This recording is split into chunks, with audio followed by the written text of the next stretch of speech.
Coming up next on CBS Sports, the NCAA Basketball Championship.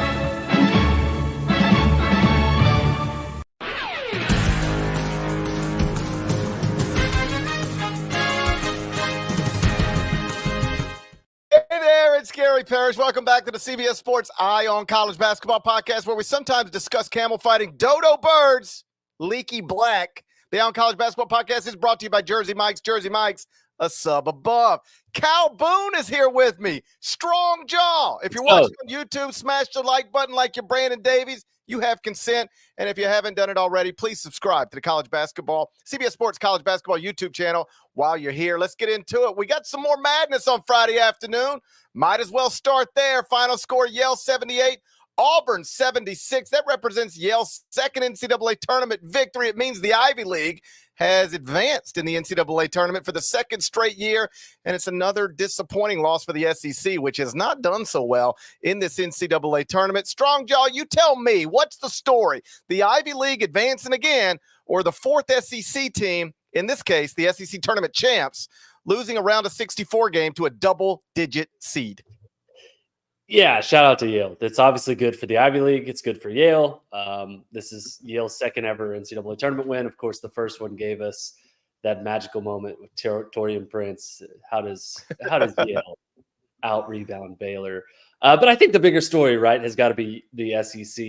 They fall after today's results to 3-5 in the round of 64. And that is among the worst in major conferences in this NCAA tournament. Obviously, the Mountain West did a little bit worse, 2-3. But given that Auburn was the SEC champion, and given how much the SEC has struggled, to me, I think that is the bigger story coming out of today. And it is wild. Like, Yale is good, and nothing should take away from that very basic statement of fact. Yale is good. Yale played well. Yale deserved to win the game.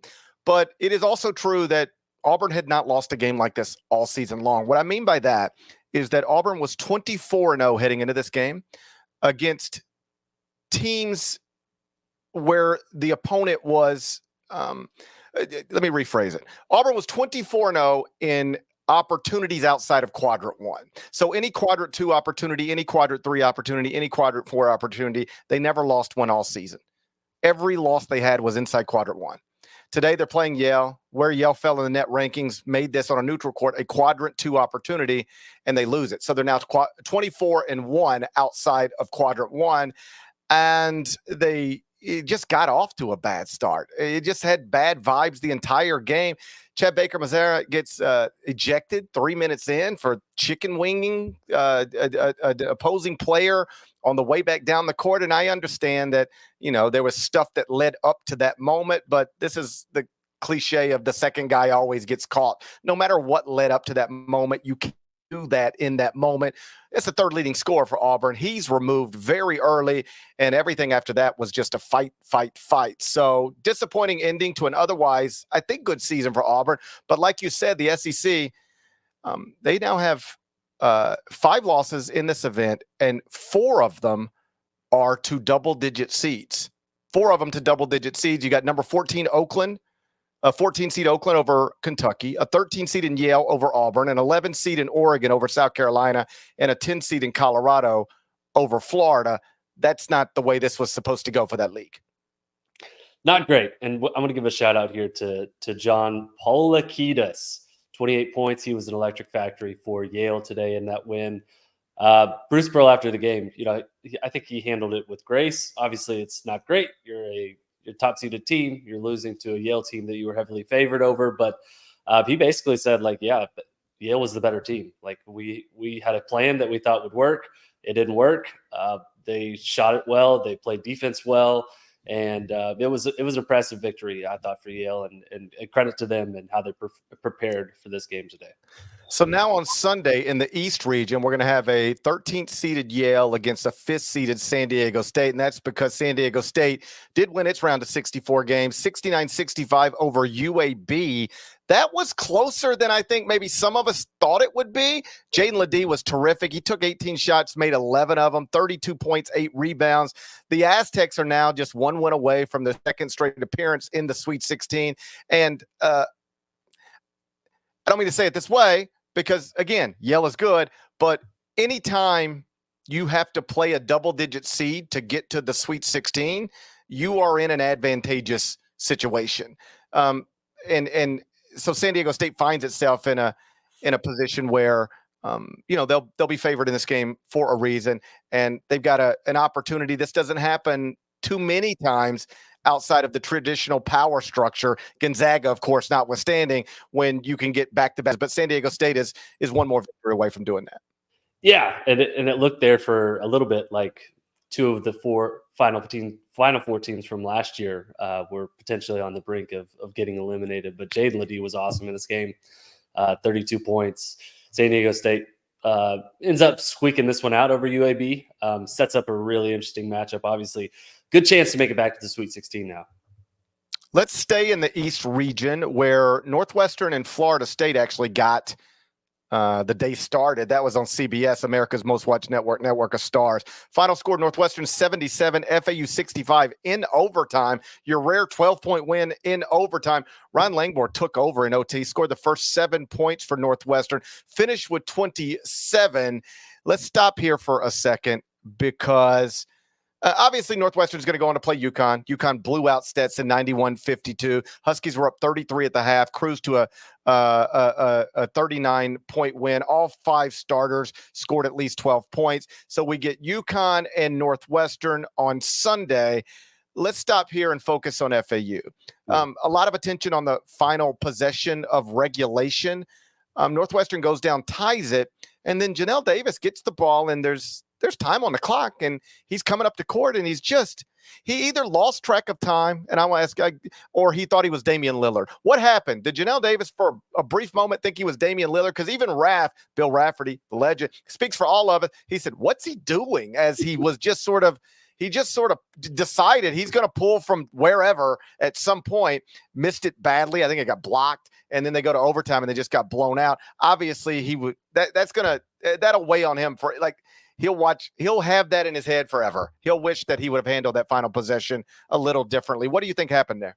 Yeah, I honestly just assumed that the clock on my television had broken because the time is running out, and it's like, he's just taking a Sunday stroll up the floor. No urgency whatsoever.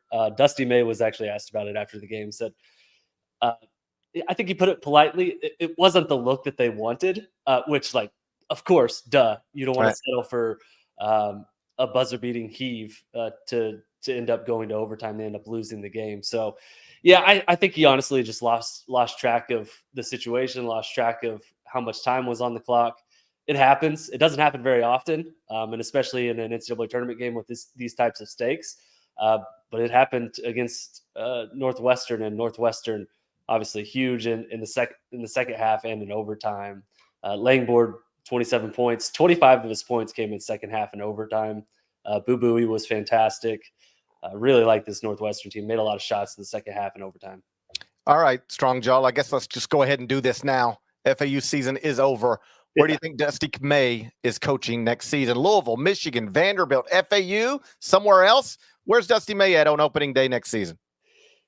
Yeah. I think it would have to be Louisville would be my leader in the clubhouse for right now. That makes a lot of sense. Louisville's moving on from Kenny Payne. There's been some connection there, obviously. Dusty May is going to end up being one of the hottest head coaching candidates this carousel season. So I would think Louisville.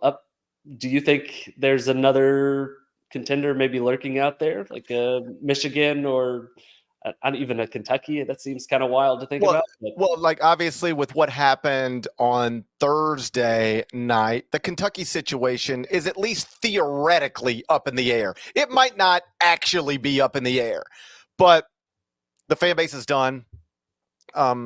It's not in a good place. I could make a convincing argument that it's in Kentucky and John Calipari's best interest to separate. But that doesn't necessarily mean that they will. But that is another factor in all of this. Like if you are Dusty May or Dusty May's representation, do you really want to take a different job right now if you think Kentucky might open in 3 days? Yeah. And so these are the types. Famously, you'll remember like Chris Beard took the UNLV job because he thought it was the best job he could get at the time. Yeah. And then, like, very shortly after that, Josh Pastner takes Georgia Tech, leaves Memphis open. Tubby Smith takes Memphis. Texas Tech's now open. And Chris Beard's like, whoa, I didn't even know that would be open, or else I wouldn't have taken this stupid job. Not that the UNLV job's stupid, but you get the point. So he's like, okay, well, I guess I got to go to Texas Tech now. So if you're Dusty May, you want to like you need to have a good understanding of, okay, what's open now, which is obvious. We can all figure out what's open now. You just got to Google it, right? But like, what is going to open? What else could open? And if you think that Kentucky could open and you think that's the job you'd rather have and you think you're a real candidate for it, then it complicates the whole situation. But if we were just handicapping it right now, I think most people would put Louisville as the favorite. Of all the jobs on the board right now, it's the best job. There are other good jobs. Michigan's a good job.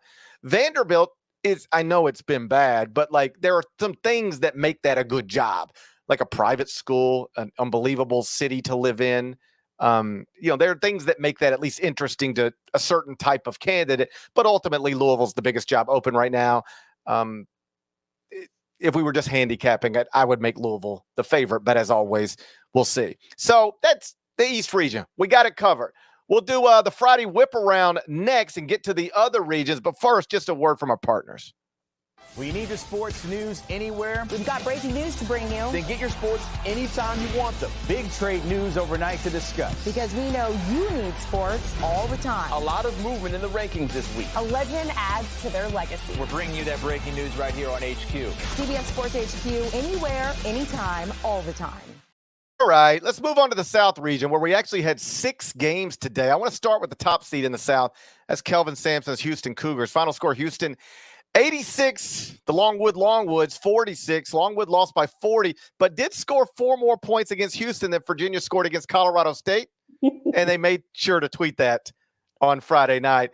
Longwood, of course, in Farmville, Virginia. So Virginia is, if not an in-state rival, an in-state colleague, another in-state institution.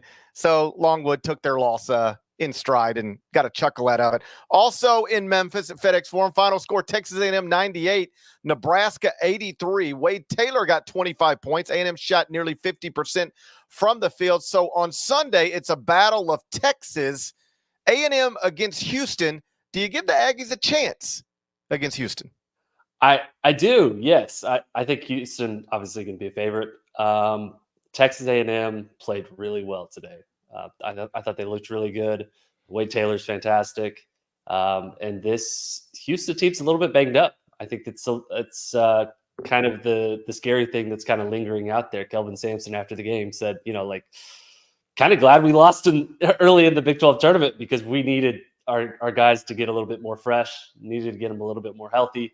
A bunch of guys dealing with a bunch of different things. So, the way Houston dominated Longwood, it wouldn't totally surprise me if they just went out and ran roughshod over Texas A&M. But the way that Houston's health has been trending lately, it wouldn't be surprising either if this ends up being a close game. Elsewhere in the South, final score, Marquette 87, Western Kentucky 69. Marquette actually struggled in that game early, but then took over in the second half. Tyler Kolek, his first game after suffering that oblique injury, 18 points, 11 assists. Cam Jones, my little homie from Memphis, 28 points, 10 of 16 shooting.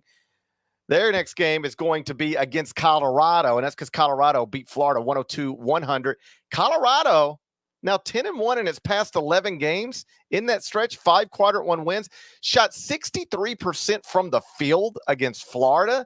Yuck. So we get Marquette, Colorado on Sunday. Elsewhere in the South, final score, Duke 64, Vermont 47. Cal Filipowski, do you see the stat line? Yeah, 3 points.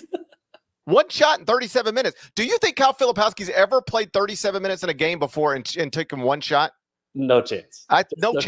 No chance. So 3 points, 12 rebounds.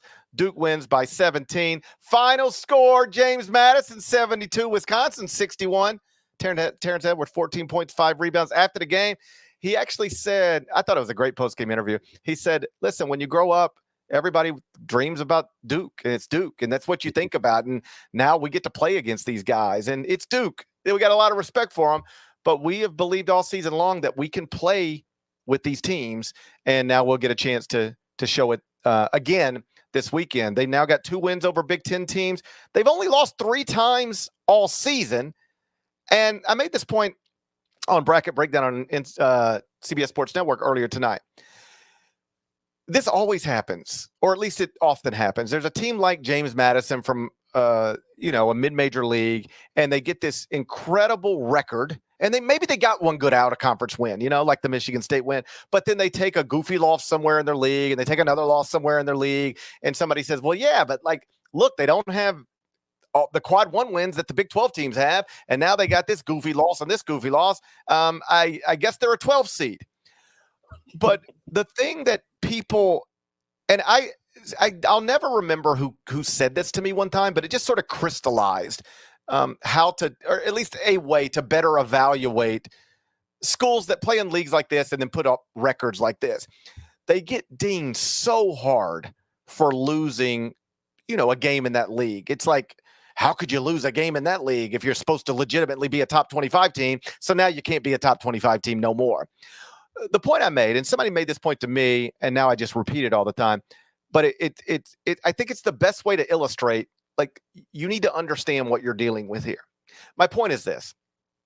Every time James Madison plays a game in its league, except for perhaps against Appalachian State, you expect it to win the game, right? You go, okay, you should win this. You're supposed to be good. You won at Michigan State. You should win this game and the next one and the next one and the next one, because you look at all of them and it's like, you're supposed to win all these games, so go win them. And then they lose one of them and you go, oh, buddy, you messed up now. You messed up now. You should have never lost that game. You must suck. Think about it in these terms. Steph Curry is the greatest shooter of all time. He's like a 91% free throw shooter. Every time he goes to the free throw line, what do you think? Every time Steph Curry grabs the ball and is standing at the free throw line, if I asked you right now, KB, what do you think's about to happen? What would you say? He gonna make that. He can make that. Right, and that would be the right answer every single time. He's going to miss 1 out of every 10. That's just what the numbers show. Every once in a while, he's just going to miss 1. Now, does it mean he sucks? Or does it mean that just even the greatest of all time, if you put them in situations over and over again, even if they're supposed to succeed in this situation over and over again, eventually you just have, you miss a free throw or you lose a game to Southern Miss or something like that. And that's that when you think about it in those terms, that even Steph Curry is going to miss a free throw every once in a while. So even James Madison is going to lose a game in that league every once in a while. It at least helps me maybe not penalize teams when they take losses like that and recognize it more as just something that'll happen every once in a while. Does that make any sense to you? No, I totally agree. I think honestly, people have the college football mindset where it's like, oh, well, that was a really good team, but they lost 1 game. They were 14-1 or whatever. These teams are playing 30 plus games in the season. It's bound to happen. Teams are going to slip up. Purdue slipped up. Connecticut slipped up this season. And I think we all kind of view those teams as 2 of the best teams in college basketball. Do you think James Madison is a real threat to Duke on Sunday? I do think. They looked fantastic today against Wisconsin. They did. They looked fantastic. They did. They controlled the game from start to finish. There was a stretch at one point in the second half. We were all watching the game together, and it was like I'm sitting there with Wally Zerbiak and Brent Stover and Chris Walker and Ben Stauber and Amy Somerson. We got a whole crew and we're watching the game, and it's like, look how tough everything is for Wisconsin. They can't beat anybody off the dribble. They can't get where they want to get. Everything is switched and guarded well. Every time they switch something, it's like they just were really sharp from start to finish. Duke will be favored for a reason. I'm really interested in this game. Yeah, I am too. James Madison, by the way, forced 19 turnovers, scored 27 points off those turnovers, just to kind of validate what you're saying there. Wisconsin totally out of rhythm. This was one of the hottest teams coming into the NCAA tournament. They looked really good in the Big Ten tournament. AJ Storr struggled in this game. Their offense could not get going, could not get clicking.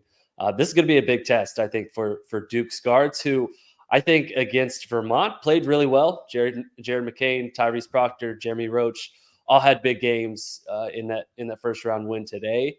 But they'll be tested against this James Madison defense that can throw you out of rhythm. They can really get you out of sync, and it's going to be a really fun test to see how the Dukes face Duke. Duke versus the Dukes. That's what we're in for on Sunday. Let's go to the Midwest region. Final score, Purdue 78, Grambling 50. No upset this time. Zach Edey, 30 points, 21 rebounds, 3 blocks. Not bad for somebody who's just good because he's tall. You still hear that one every once in a while. Yeah, 30 points, 21 rebounds just because he's tall. Final score, Utah State 88, TCU 72. Utah State shot 55% from the field. So it's Utah State Purdue on Sunday, outright conference champ against an outright conference champ. And like you mentioned, the Mountain West Conference now officially 3-4 in the NCAA tournament. But if you get just to the round of 64, it's 2-3 in the NCAA tournament since the round of 64 started. Utah State, San Diego State still alive. I know some people will look at that and go, oh, see the Mountain West? Got 6 bids. One of them got knocked out in the first 4. And then since the round of 64 started, just 2-3. What did we all say on Selection Sunday? The Mountain West Conference teams, broadly speaking, got underseeded. When you get underseeded, your first game is tougher than it otherwise would have been. So with that in mind, here's what I'm about to tell you. It's the truth.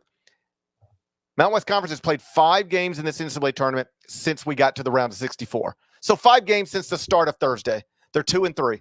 The 2 wins are with the better seeded teams, and the 3 losses are games in which they had the worst seeded teams. So far, based on seeding, once we've got to the round of 64, the Mountain West Conference, relative to seeding, has done exactly what it was supposed to do. Yeah, and I think that's to be expected. Maybe if some of the Mountain West Conference teams were seeded more appropriately, then maybe we're having a different discussion about this, and maybe we're really down and hammering on the SEC for being the worst among the major conferences in college basketball. But it was a good day for the Mountain West on Friday. 2-1 on the day. Utah State got a win. San Diego State got a win. Isaac Johnson was big in this game, had 19 points. Ian Martinez had 21 points. Darius Brown had 10 assists. Fun team to watch. They played fast. They played loose. They didn't play fast and loose, but they were fast and loose. Really fun team to watch. Danny Sprinkle obviously done a really good job there with Utah State this season.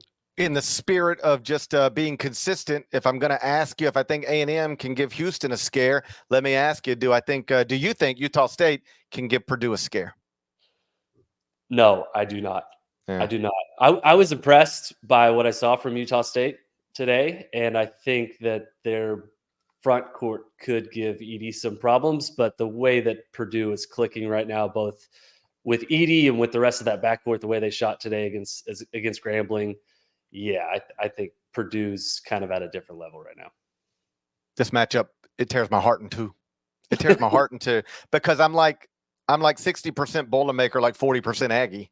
Right. And that's all happened this year. I didn't used to be 40% Aggie, but between Danny Sprinkle and Great Osobor, I've become 40% Aggie. So now I'm like 60% Boilermaker, 40% Aggie. At the very least, 40% of me dies on Sunday, right? That's not a good place to be. So this is like not going to be fun for me. It's like watching my 2 kids fight against each other. Like, one of my kids got to lose the fight. I think Purdue wins. I think Purdue advances to Sweet 16. I think Danny Sprinkle, this is just an amazing story. No matter what happens on Sunday, for him to do this in year 1 is it's why there might not be a year 2. Perhaps that's the best way to put it. And I know that's not something Utah State fans want to hear right in the middle of an NCAA tournament run. So I take it back. Pretend I didn't say that. But he's been so good in year 1. It's just true. It's why there might not be a year 2. But either way, no matter what happens going forward, you get this moment on Sunday, and it'll be awesome. You are a Utah State fan. Think about where you thought you would be in October, and think about where you are now. You're getting ready to play Zach Edey and Purdue for a chance to go to the Sweet 16. Just, I love, I always try to, as a sports fan, forget this stuff. As a sports fan, I always try to appreciate the moments. Mm-hmm. My favorite teams, they don't get great moments too often, but when they are there, I try to appreciate them. And if you're a Utah State fan, you got every minute between now and tip-off to just enjoy the fact that no matter where you thought you were going to be in October, and no matter whether you'd ever even heard of your coach's name before you hired him last year, you now on Sunday are going to play against the two-time and reigning Big Ten champs with the two-time National Player of the Year for a chance to go to the Sweet 16. If it doesn't go well, it won't go well. But my God, what an amazing spot to be in. Let's go on to the, West region now. We had 4 games on Friday. Let's start with Alabama. 109-96 over Charleston. Mark Sears was awesome. 30 points on 13 shots, 9 of 11 from the free throw line. And now Alabama will play Grand Canyon, and that's because Grand Canyon in the last game of the night, and the way you know it's the last game of the night is that I don't automatically have the score in my file because the second it was over, we had to jump on TV. Grand Canyon 75, St. Mary's 66. So it's Alabama Grand Canyon on Sunday. Elsewhere there, we got Clemson 77, New Mexico 56. Chase Hunter, 21.6 assists. Clemson is going to get Baylor. Baylor won 92-67 over Colgate today. Jacoby Walter, 19 points on 11 shots. He was 8 of 10 from the free throw line. So Baylor Clemson on Sunday in Memphis for a chance to go to the Sweet 16.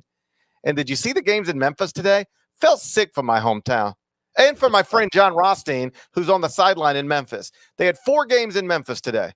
Houston won by 40. Baylor won by 25. Clemson won by 21. Texas A&M won by 15. Poor Johnny Manziel sitting there in the front row. Can't even get one competitive game to watch, although I'm certain he loved watching his Aggies not have a competitive game. You have to understand, this is a city that is living through an injury-riddled Grizzlies year. The Grizzlies never win at home. We almost never get good games inside FedEx Forum. The Tigers, you might have heard, fell apart, completely missed the NCAA tournament, and then we get 4 games, average margin of victory today inside FedEx Forum, 25.3 points. That's yucky. That's yucky. Poor David Cobb. Yes, poor David Cobb had to sit through all of that. Poor David Cobb had to sit through all of that. Let's go back up to Alabama, Grand Canyon. Yes. Grand Canyon was a team that's been on our radar for most of the season. Again, it's a little bit like James Madison minus the Michigan State win. Big record. Interesting computer numbers. Maybe wasn't ranked all year, but was on the getting votes and that kind of stuff most of the season. And then they go and knock out a St. Mary's team that won the WCC, won the, it come into this thing since before Christmas. I think after they took a quadrant 3 loss on December 23rd, if you ran the data from Christmas Eve through to this morning, they were playing like a top 10 team in the country. And Grand Canyon goes and beats them by 9. And that'll be Alabama is not great defensively. Yep. I know Alabama can go out and put 100 on just about anybody, but I'm expecting Alabama Grand Canyon to be a fun game on Sunday. I am too. Yeah, I am too. I really thought Charleston may give Alabama a little bit of a scare. That was not the case. This game, the final score made it look kind of like it was close, but Alabama controlled this one. Mark Sears was awesome. 6th time this season, Alabama has gone over 100-plus points. Grand Canyon, maybe the most impressive team that I watched today. And just keeping my eye on them. I think they looked really impressive against, as you said, a really good St. Mary's team. And Ty Grant Foster, 22 points. I thought he was kind of maybe the most underappreciated story of the day on Friday. And his backstory is awesome. Signed with Kansas in 2020, transfers to DePaul, collapsed on the locker room floor during his first game, and ends up undergoing 2 heart surgeries, didn't play for 2 years. Now he's averaging 20 points per game for Grand Canyon. He's on the NBA draft radar, and he had a great first-round showing against St. Mary's. Just an awesome story. This is why I love the NCAA tournament. Obviously, this is a story that we've known, but having this at the forefront, at the front of college basketball is, I think it's awesome. So one of the observations Wally Zerbiak made when we sit in the studio tonight is whether it's Yale or James Madison or Grand Canyon, all of those schools sound like schools you don't expect to be winning games in the NCAA tournament, just based on nothing more than the history of this event and the history of those schools. But when you watch each of those teams today, it never looked like any of them got lucky or just they're just playing out of their minds, or Like the point Wally made was they all look just as big, just as physical, just as confident. Like they didn't look out of place in any of it. In other words, like Yale advanced, James Madison advanced, Grand Canyon advanced, and none of them seemed like they had to play out of their minds or go get this crazy outlier performance from somebody. They just lined up and played, and they look like the better teams. Do you agree? And I don't know that they were. It's a single elimination tournament, right? But they look like the better teams on this day. Do you agree with that assessment? I totally agree. I was not being hyperbolic when I said I thought Grand Canyon looked like the best team that I watched today. They really did. Well, I mean, UConn played today. Yeah, they did. They did. And I did watch a little bit of UConn. Yeah, maybe it's Grand Canyon, then UConn. Yeah, okay, that's fair. Yeah, so they're in the top tier, somewhere in there. But just, I mean, like the experience that these teams have, a lot of these older teams have super seniors who are, exercising their COVID year. And it makes a big difference. These guys are experienced. They've been in college basketball a long time, and they play like. And especially this Lopes team, this Grand Canyon team, they looked really experienced. They were totally in control. It's really impressive. Some of these teams that maybe people don't expect to be contending at such a high level are contending at such a high level. Before we get out of here, and I don't want to do a full preview of Saturday because it's 3:16 in the morning. All right. But like Saturday is, we cut the games in half. The matchups get, at least in theory, more competitive. Do you have a game on Saturday you're looking most forward to? Absolutely. It is a 5:30 p.m. Eastern tip on CBS. Number 1 seed, North Carolina. Number 9 seed, Michigan State. I'm very excited to watch Tom Izzo take on the Fighting Tar Heels. Isn't it funny? It's America's Most Watched Network. It's the network of stars. It is. Those things always have to go together, as far as I'm concerned. I can't even hear CBS without thinking America's Most Watched Network of stars. It just triggers it in my head. I say it in my car when I'm driving, and I hear. There you go. Perfect. It's just wild how, and I'm not even saying it's stupid. I'm not making fun of it. I'm like one of these people. I've done the same thing. On Selection Sunday, I look at Michigan State get a 9 seed, and I go, they didn't deserve that. No. Like I don't know how you could look at Michigan State's resume and say it's even better than Boise State's. I'm not sure Michigan State's body of work on Selection Sunday was better than Boise State's. All right. I didn't think it was one of the best 36 resumes in the sport. And that's what a 9 seed represents. So we've gone from that. That's what we talked about on Sunday night. Can you believe Michigan State got in safely as a 9 seed? And here we are now. Just what? Monday, Tuesday, Wednesday, late Thursday, Friday. So what? 5 days later. And we're saying, you know what? You better watch them. They could beat the 1 seed in the West. And how about this? So if you're North Carolina, perhaps you feel good about it because you're still the 1 seed, but you got to be a little, really? Tom Izzo? This is what you have to play in the round of 32. This is your reward for being the 1 seed in the West. You're playing Tom Izzo and a team that was ranked 4th in the preseason AP poll. And they're 4-point favorites. Yeah, right. Carolina. I mean, yeah, that's a low. I saw this somewhere on Twitter today, and I meant to clip it, and, I've been busy. But that is an abnormally low point spread for a 1 versus 8 or a 1 versus 9 game in the round of 32. So what's funny, or at least notable, is that we spent all last weekend, and it was a debate, at least from Saturday night through the selection show on Sunday. There was a debate about who should be the 4th number 1.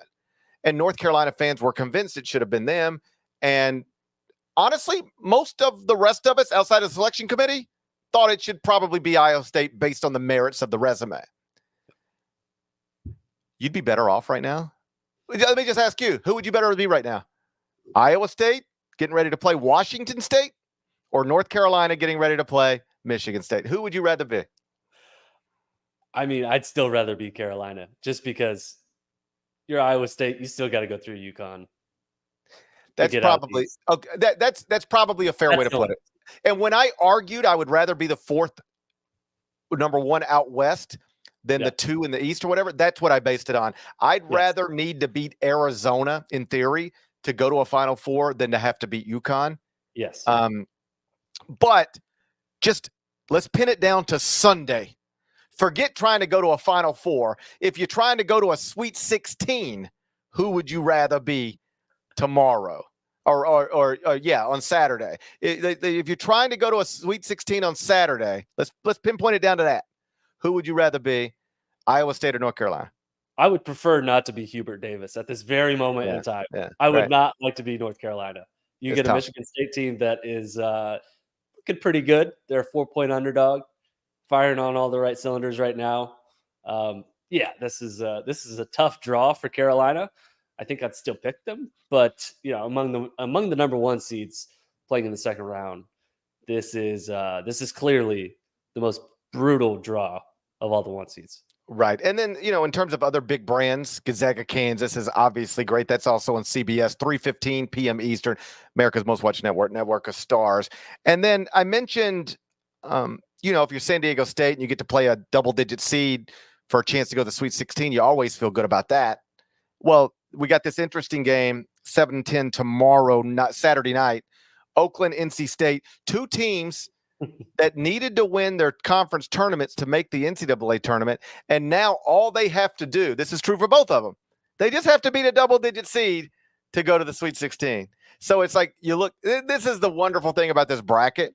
Everybody's trying to get to the same place. Michigan State's got to go through Carolina. Carolina's got to go through Michigan State. Kansas got to go through Gonzaga. Gonzaga got to go through Kansas. And then Oakland's got to go through NC State, or NC State's got to go through Oakland. It's just it's part of what makes this event just truly special. You'd never know what matchups are going to lead to where, and nobody would have. I don't want to say nobody, but I can't imagine I can't imagine more than a few people had an Oakland NC State round of 32 matchup. Absolutely not. By the way, the chat definitely reminding me that you owe them a breathy roar at some point. I didn't practice today. It was something I practiced last night, and it's the Golden Grizzlies. That's right. I literally just went into YouTube and typed in what noise does a grizzly bear make, and then I just watched videos, and I'd be real hesitant to even try it without having practiced all day. Mm-hmm. Well, it's breathy. I mean, but I will. Right. I haven't practiced in more than 24 hours, but off of memory, I could give it my best shot. It's a breathy roar, the grizzly bear roar. I was not aware of this until I really dove in, but it's more of you got to get your mouth right first. If you're going to impersonate a grizzly bear, it starts with getting your mouth right.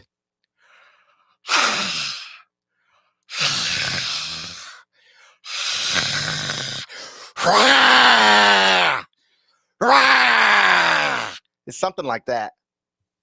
Okay, yeah, that's exactly how I pictured it. It's breathy at the beginning. It's like they're getting ready to really get you. They do one of those on you, which feels like it's kind of hot, I don't know that I would want a grizzly bear to ever breathe on me. I mean, it sounded like you're kind of coughing up a hairball there. It's a little bit like that too. Yeah. It's not what I envisioned a grizzly bear impersonation to be. It's not what I thought grizzly bear sounded like. But it's a little breathy. It is and it's real teethy. It's real teethy and very intimidating. Grizzly bears are scary animals. NC State better watch itself. I'm saying. You tell me, what do you take there in a fight? In a fight between a grizzly bear and a wolf pack. Not just one wolf, but a whole pack. I think I'm taking the grizzly bear, right? Over a pack of wolves? I mean, those things. Grizzly bear, wolf, one-on-one? Give me the grizzly bear.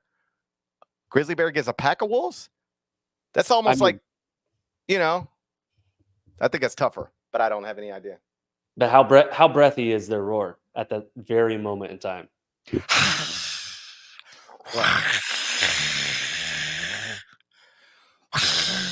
It's one of those. It's tough. Give me Oakland. Give me the Golden Grizzlies over NC State. Same. Okay, Strongjaw. Hey, I think that does it. I think if we talk much past 3:24, we're going to regret it. Don't you? Actually, I regret talking past 3:20, if I'm being honest. I fell asleep like 6 minutes ago. So shouts to Devin Downey. I cannot believe I'm yelling in this hotel at 3:30 in the morning like an idiot. People next to me probably want to kill me. It's the shouting. It's definitely not the grizzly bear roars. Yeah, who is in the room next to us sounding like a grizzly bear and yelling shouts to Devin Downey? These poor people. Poor people. You know, it's Rothstein in the other hotel room. He's like, he's roaring along with you. No, I'm in Rothstein's hometown and he's in my hometown. Okay, that's right. Yeah, he's a Memphis. Yeah. We passed each other on the way. Shouts to Chester, South Carolina. Shouts to Terry. I'm gonna go low. Shouts to Terry MF and Teagle legend, Huck, Larnell. Thank you guys. Seriously, I don't know why any of you are here at this time of night. It seems crazy to me. I wouldn't be here. I wouldn't be here if I didn't have to be here, I would not be here. But I appreciate you guys be here. It's awesome. And obviously, if you're listening on Saturday morning or Saturday afternoon or whenever you get to it, thank you as well. Don't forget, if you haven't subscribed, please go subscribe anywhere you subscribe to podcasts, including Apple, Spotify. More of us than there are of them. I think I get the night off on Saturday night. I think Matt Norlander and David Cobb are going to handle that episode.